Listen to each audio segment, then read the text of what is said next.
விவசாயம் பண்ணது வேஸ்ட்டு தான். விவசாயம் ஒரு பயிர் விளைஞ்சா ஒரு பயிர் அடிச்சிடுது.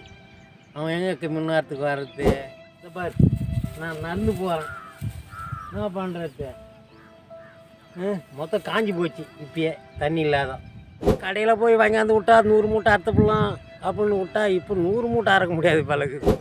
மாட்டுக்கே வெயில் வராது பழகுது. மிஷின் அறுத்தாக்கா உள்ள டேங்க் உள்ளே போடும் பழகுது.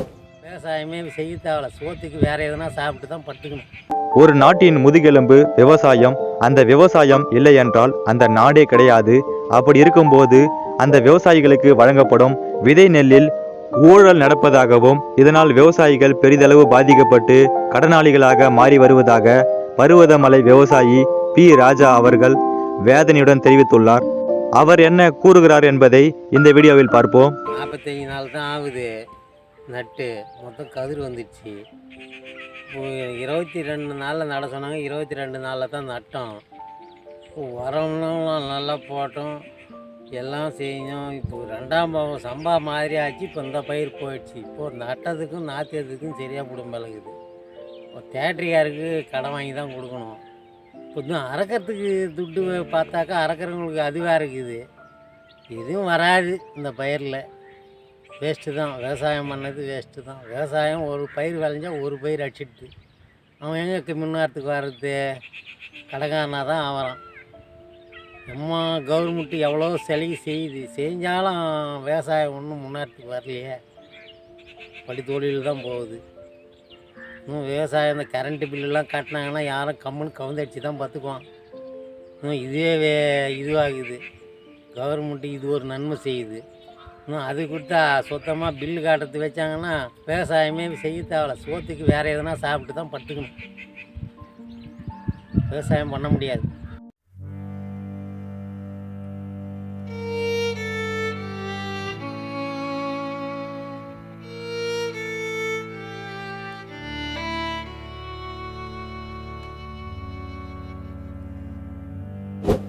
வேற நெல் விட்டோம், 5 சிப்பம் வாங்கியாந்து 5 சிப்பத்தையும் விட்டு நாற்றை பிடுங்கி நட்டோம். நட்டதுக்கு அவன் 4500 வாங்கி போட்டான். வேற இப்போ நாற்று பிடுங்கணும். இதில் விவசாயம் பண்ணுறதுக்கு மானிங்கிட்ட வேற வாங்கின்னு வந்தோம். அவர் என்ன பண்ணுவார்? அவங்க இப்போ வேற கொடுக்குறவங்களுக்கு இப்போ என்ன வேற கொடுத்தாங்கன்னே தெரியல. நர்மதான்னு கொடுத்தாங்க, பார்த்தாக்கா நர்மதாவே இல்லை. 55 நாள் தான் ஆகுது நட்டு, மொத்தம் கதிர் வருது. 3 ஏக்கரா நட்டேன். 3 ஏக்கராக்கு அந்த நட்ட கூலி கூட வராது பழகுது. நட்டவங்களுக்கு மட்டும் சரி, ஆனால் போகிறோம் ஓட்டுறது உரத்துக்கெலாம் ஆகாது பழகுது. ஏக்கரா 4000 ரூபாய் நடுறவங்களுக்கு. அது நட்டதுனால அவங்களுக்கு மட்டுமே சரி காட்ட முடியாது பழகுது இந்த பயிர் நெல். என்ன பண்ணுறது? வெற நெல்லுக்கும் நட்டவங்களுக்கும் கரெக்டாக போனால் போதும், கை கடிக்காத. ஆமாம், பாருங்கள் இந்த நெல்லை ஒரே அடியிலே கதிர் வருது. இதை நம்ம என்ன பண்ணுறது? நம்ம நெல் விதை ஏமாத்துக்கு வாங்கணுமாம்மா? நெல் விதை 7500 ரூபாய்க்கு வாங்கினேன். 3 ஏக்கராவுக்கு 7500 ரூபாய்க்கு வாங்கியாந்து விட்டேன். நாற்று கரெக்டாக 22 நாளில் நட சொன்னாங்க, நட்டேன். இப்போது அது 2ஆம் போகம்ன்றது நர்மதா தான் நட சொன்னாங்க. நர்மதா தான் நட்டோம். இது நர்மதாவே இல்லை. என்ன நெல் தெரியல. 45 நாள் தான் ஆகுது, எல்லாம் கதிர் வந்துடுச்சு. அப்புறமேட்டுக்கு நாற்று எடுத்து வந்து நீ 5000க்கு வேற நெல் வாங்கினே, எங்களுக்கு 5000 நாற்று எடுக்க கொடு அப்படின்னு அவங்க வாங்கிக்கிறாங்க. அவங்க ஏக்கராவுக்கு 4000 வாங்கிக்கிறாங்க.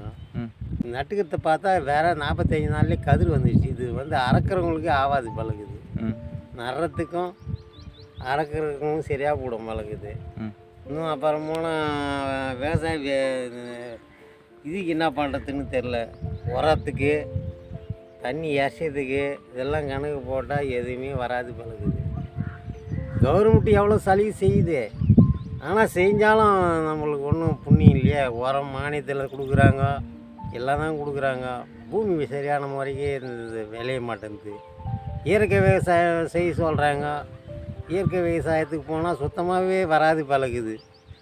அது எதனாலும் தெரியல. இந்த தேட்டரில் ஓட்டுறமே அதனாலையா என்னான்னு தெரில. அதுக்கு முந்தி கலப்பில் ஏறு ஓட்டி பயிர் வச்சாங்க, அப்போலாம் விவசாயம் நல்லா தான் இருந்துச்சு. இப்போ தேட்டரில் கஞ்சி கஞ்சாக கலக்கி நடுவு வச்சா நடுவு நிற்க மாட்டேங்குது. அதனால் பயிர் பிடிக்கலையா என்னான்னு ஒன்றும் புரிஞ்சிக்க முடியல. 2ஆம் பாகம் பூரா இப்போ சதி தான். அந்த வருஷம் எல்லோரும் யாருக்கும் ஒன்றும் பலன் கிடையாது. பயிர் விவசாயம் நிறைய பேர் வைக்காதே விட்டாங்க. அவங்க தெரிஞ்சு விட்டாங்க, நாங்கள் தெரியாமல் நட்டு விட்டு இப்போ அவதிப்படுறோம். இப்போ என்ன பண்ணுறது தெரில. நட்டவங்களுக்கும் நாற்று எடுத்தவங்களுக்கும் தான் சரியாகும், உரத்துக்கெலாம் ஆகாது. இது கரண்ட்டு பில்லு வச்சாங்கன்னு வச்சுக்கா, கம்முன்னு வச்சுட்டு கம்முன்னு கவுந்தடிச்சு பார்த்துக்கணும், தொங்கிறதுக்கு சேரே இருக்காது. கம்முன்னு கவுந்தடிச்சு தான் பார்த்துக்கணும். என்ன பண்ணுறதுன்னு தெரில. விவசாயம் அடிமட்டத்தில் தான் போகுது. எவ்வளோ என்னென்ன பண்ணுறாங்க, அடிமட்டத்தில் தான் போகுது. இதுக்கே நெல் 2500 விற்றுச்சு இப்போ இந்த வருஷம். இந்த 1300 1500 விற்றுருந்துச்சின்னு வச்சுக்கா, அவன் கம்முன்னு போத்துட்ருப்பான். இந்த ஓட்டுறவனுக்கும் அறக்கிறவனுக்கும் கொடுத்துட்டு போக வேண்டியது தான். எல்லாமும் இந்த வருஷம் சரியில்லை. விவசாயமும் சரியில்லை. கடலக்காய் போடுறான், கடலக்காயும் ஒன்றும் புண்ணியம் இல்லை. எல்லாம் மானம் காஞ்சி போச்சாங்காட்டியும் ஒன்றும் சரியில்லை. இந்த வருஷம் விவசாயமும் கொஞ்சம் கம்மியாக தான் இருக்குது. மிளகா நட்டேன் இந்த வருஷம். மிளகாயை பார்த்தா அது என்ன நோயின்னு தெரில, டக்குன்னு வந்து உக்காந்துச்சு. பூரா மிளகாயும் போச்சு. வெங்காயம் நட்டால் அது வெங்காயம் இதுவாகிடுது. எந்த விவசாயம் செய்யறதுன்னு ஒன்றும் புரியல. அப்படியே இருக்குது.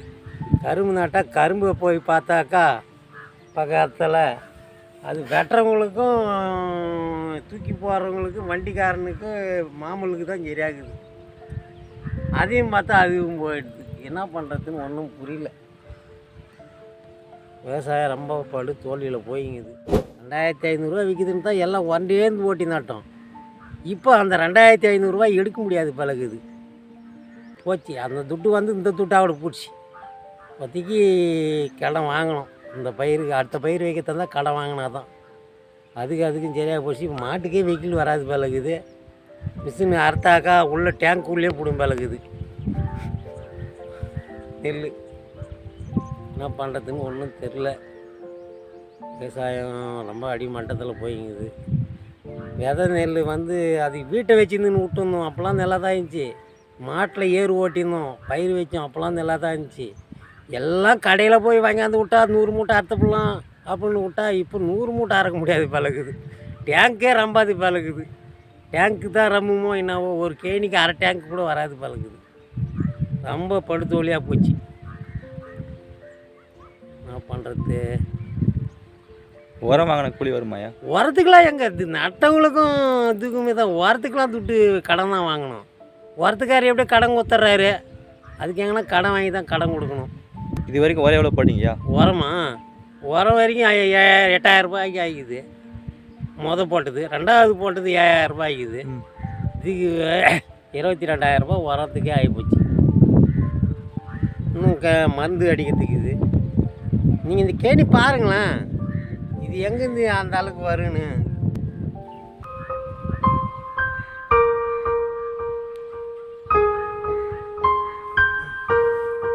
தண்ணியே பத்தலை.